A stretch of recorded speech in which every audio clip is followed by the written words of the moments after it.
Remember Megaupload? That site we all used to borrow movies? Well, it got one man raided by helicopters. Kim Dotcom wasn't just a hacker. He was a millionaire DJ living in a $30 million Bond villain mansion, until Hollywood and the US government came crashing in. This is the story they didn't want you to know. Meet Kim Dotcom. And yes, that's his actual legal name. Not a gamer tag, not a prank. He went to court and made it official. Because when you're planning to disrupt the internet, subtlety isn't just optional, it's dead weight. Kim was like a human glitch in the Matrix. Millionaire hacker, convicted fraudster, EDM DJ, World of Warcraft fanatic, and self-declared internet freedom fighter. To the US government, he was public enemy number one with a broadband connection. He stood 6'7", weighed 300 pounds, and styled himself like a Bond villain who binge-watched Cribs and took notes. While most of us were still fumbling with LimeWire downloads and praying we didn't infect our family computer, Kim was running a digital empire from a $30 million fortress in the hills of New Zealand. Imagine luxury estate meets end-of-the-world hideout. Gold Versace tables, hidden panic rooms stocked with weapons, gamer lounges with LED-lit thrones, and at the center of it all, his command post, a $100,000 custom-made Swedish bed pointed directly at a wall of glowing monitors. He ran his empire in silk pajamas, probably with Cheetos within arm's reach. His creation? Megaupload, a deceptively simple site that quietly swallowed the internet. At its peak, it handled 4% of the world's web traffic. That's not a typo. 4%. 1 out of every 25 bytes flowing across the internet went through Kim's servers. Music, movies, games, software. It was like the black market went digital and hired a UX designer. Here's how it worked. You uploaded a file, got a private link, and shared it. No newsfeed, no likes, no tracking. Just raw, turbocharged file sharing. And the people went nuts for it. While Netflix was still mailing DVDs like it was 1998, Megaupload was serving instant gratification to millions, 24/7. And Kim? He cashed in like a lottery winner with zero adult supervision. Tens of millions poured in from ads and premium accounts, and he spent it with wild abandon. Private jets, yacht parties, blacked out Maybachs. One fireworks display reportedly cost over $500,000. And the crown jewel? A rap video called The Mega Song, featuring Kim himself alongside Kanye West and Floyd Mayweather, promoting Megaupload like it was a revolution, because to him, it was. The public saw a digital Robin Hood. Hollywood saw a loaded gun pointed at their business model. Because Kim didn't just make piracy mainstream, he made it look cooler, faster, and more efficient than the industry it threatened to replace. And when you make billionaires look slow and powerless, they don't sue, they strike. While Kim Dotcom was lounging in Versace robes, surrounded by RGB-lit monitors and flexing kill streaks in Call of Duty, a very different kind of battle was unfolding behind closed doors. And it wasn't just angry movie executives flipping out over lost revenue. This was bigger, colder, strategic.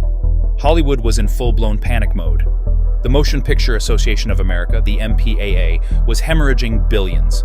Not because piracy was new, but because Kim had done the unthinkable. He made it glamorous. He turned file sharing from a shady basement activity into a premium experience. Clean UI, blazing fast servers, no pop-ups, no clutter, just instant downloads worldwide. It didn't feel illegal, it felt better than legal. And that was a nightmare. The studios had fought piracy before, hard. They sued teenagers for downloading Britney Spears. They took down Napster with a legal sledgehammer. They strong-armed internet providers and lobbied for laws with Orwellian undertones. But Megaupload was a different beast. It wasn't some basement operation. It was multinational, technically compliant, fully lawyered up, with mirrored servers in Hong Kong, Swiss accounts, and users in almost every country on Earth. And here's what stung the most. It wasn't just effective, it was cool. It had clout. Rappers bragged about it in their lyrics. Kanye West, P. Diddy, Alicia Keys, Chris Brown, will.i.am, and even Kim Kardashian, all unknowingly celebrating the very platform that was siphoning revenue out of their industry. Let that sink in. Hollywood's own celebrities accidentally became the face of the website, dismantling their empire. Megaupload wasn't just illegal in their eyes, it was embarrassing. A digital mirror showing how slow, overpriced, and outdated the entertainment business had become. So they didn't call YouTube, they didn't call the press, they called the White House. Behind the scenes, whispers turned to threats. Sources claim the MPAA told Democratic fundraisers to expect empty checkbooks unless Kim was taken down fast. Allegedly, Vice President Joe Biden stepped in, urging the Department of Justice to act. But they didn't just send a letter or freeze an account. They planned an international show of force, coordinated across borders. Time to hit on Kim's birthday, because symbolism matters when you're sending a message. This wasn't a copyright dispute. It was an execution. A warning to every digital rebel watching. Mess with Hollywood's money, and the government will bring the hammer down. January 20th, 2012. Kim Dotcom had just returned from a late-night studio session, recording music, not hiding assets. The house was dark. His wife and kids were already asleep.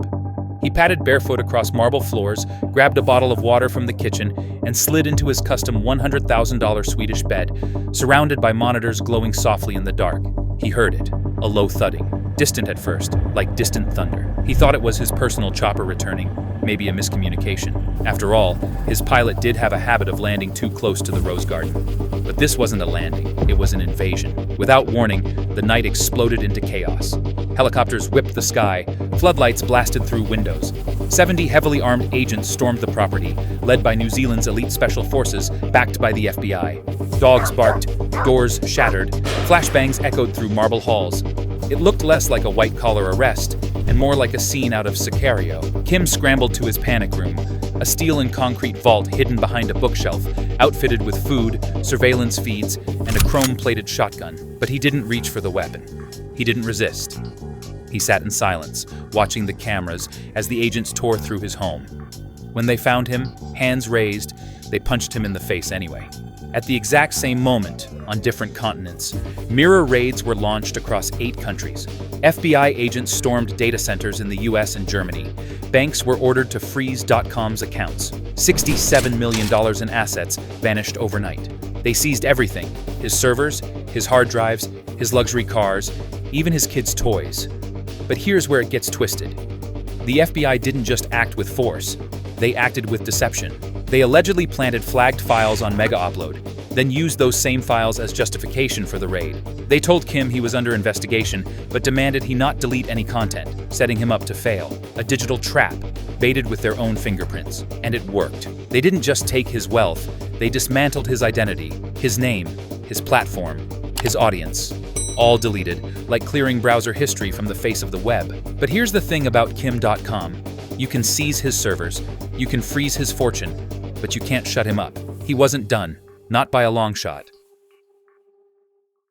When the dust finally settled, Kim Dotcom wasn't just facing legal trouble. He was trapped in the middle of a full-scale geopolitical power play. This wasn't a copyright case, it was a message. A warning shot from the deepest pockets in entertainment, fired through the most powerful government on Earth. The charges read like a Hollywood script: copyright infringement, wire fraud, money laundering, conspiracy, organized crime. You'd think he was trafficking weapons, not files. But all he really ran was a cloud storage site. One not so different from Dropbox or YouTube, platforms where users upload whatever they want. And here's the kicker. Megaupload was playing by the rules. When studios issued takedown requests, the site removed files. They even gave media companies back-end tools to mass delete content on their own. 30 million takedowns, complied with. No resistance, no games. But it didn't matter. Because Hollywood didn't want cooperation, they wanted blood. Compliance didn't make Kim less dangerous, it made him harder to destroy. So they flipped the script. If they couldn't beat him in the market, they'd erase him in court. And for a moment, it worked. But then came the twist. A New Zealand High Court ruled the FBI-led raid illegal. The warrant? Too vague. The surveillance? Unauthorized. Kim's communications had been intercepted for months, without cause. And the evidence? Tainted by unlawful access and planted files. In any other case, that would have thrown everything out. But this wasn't about justice. It was about destruction. By the time the ruling came down, it was too late. The servers were wiped. The users, hundreds of millions of them, disappeared. The platform that once moved 4% of the internet's global traffic was now a blank space in digital history, a ghost. As for Kim Dotcom, he never went to prison. He's still in New Zealand, locked in a decade-long legal standoff, fighting extradition and tweeting like a cyberpunk oracle with a vendetta. And of course, he built a new platform. Encrypted, anonymous, peer-to-peer. The same idea, this time with a built-in legal escape hatch. Because Kim learned the hard way. When you threaten power, power rewrites the rules. They didn't just raid a mansion. They tried to reset the entire internet. And if they could do that to a millionaire with lawyers, fame, and global reach, what do you think they could do to you?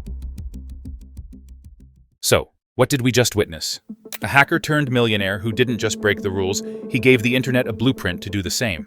Kim Dotcom wasn't innocent, but he wasn't the villain they made him out to be either. He built something fast, free, and uncontrollable, and for that, they brought helicopters. Because this was never about copyright, it was about control. Power doesn't fear crime, it fears disruption. And whether you think Kim was a criminal or a pioneer, one thing's clear. The internet isn't free, it's a battlefield. If this made you see digital power differently, hit like, subscribe, and drop a comment. Was Kim Dotcom guilty, or just ahead of his time? Stay sharp, stay curious, and never underestimate what one person with Wi-Fi can do.